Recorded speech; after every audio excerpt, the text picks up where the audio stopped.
గతంలో సినీ నటి సౌందర్య విషయంలో గానీ, మన సీఎం రాజశేఖర రెడ్డి గారి విషయంలో గానీ, అలాగా నాకు తెలిసి ఎందుకంటే నేను ప్రత్యక్షంగా మీతోటి ఉండేవాడిని కాబట్టి నాకు ఐడియా ఉంది.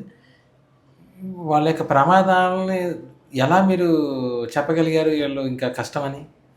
వాళ్ళ ముహూర్తం తాలూకా ఫలితాలు, వివాహ ముహూర్తం తాలూకా ఫలితాలనేవి అనుకూలంగా లేవు. ఒకటి, నాకు వ్యక్తిగతంగా సౌందర్య గారి మీద గానీ, రాజశేఖర రెడ్డి గారి మీద గానీ వ్యక్తిగతంగా ఎటువంటి నెగెటివ్ ఒపీనియన్ లేదు, చెడు అభిప్రాయం లేదు. కానీ ఏమవుతుందంటే ఒక్కొక్కసారి తప్పుల యొక్క స్థాయి అనేటువంటిది ఒక స్థాయిని మించి జరిగినప్పుడు ముహూర్తం తాలూకా యొక్క ఫలితం కూడా ఇచ్చేటువంటి నెగటివ్ ఎఫెక్ట్ కూడా చాలా తీవ్ర స్థాయిలో ఇస్తుంది. రాజశేఖర రెడ్డి గారు మరణించడానికి కొన్ని నెలల ముందర తిరుమల 7 కొండల్లో ఒక కొండే 7 కొండల కింద పరిగణింపబడుతుంది, మిగతావి కాదు అని అన్నారు. ఇలాంటివి చెప్పకూడదు. ఎప్పుడు కూడా దైవం జోలికి వెళ్ళే పనులు చేయకూడదు.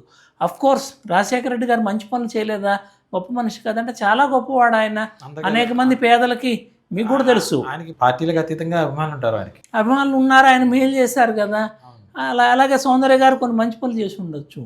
కానీ వ్యక్తిగత జీవితంలో కానీ, ప్రజా జీవితంలో కానీ ఒక స్థాయి మించినటువంటి పొరపాటు, దైవాపరాధాలు ఇలాంటివి జరిగితే వాటి పరిణామాలు చాలా నెగిటివ్గా ఉంటాయి. ఆ నెగటివిటీని ప్రతిబింబిస్తూనే అందుకు అనుగుణంగానే, అనుకూలంగానే దురదృష్టవశాత్తు వాళ్ళు 2003లో వివాహం చేసుకున్న సౌందర్య గారు కానీ, 2004 మే 20వ తేదీ సాయంత్రం 6:35కి రెండోసారి ప్రమాణ స్వీకారం చేసిన రాజశేఖర రెడ్డి గారు కానీ దురదృష్టవశాత్తు చాలా నెగటివ్ ముహూర్తాల్లో మరి వాళ్ళు ప్రమాణం చేయటం జరిగింది. మరి దాని తాలూకా ఫలితాన్ని మనం గమనించాము. ఏదేమైనా ఇద్దరి జీవితాల్లో జరిగిన పరిణామం మంచి మనసున్నటువంటి ఏ వ్యక్తికైనా కూడా చాలా బాధ కలిగించే అంశం కాదంటారా? అవును.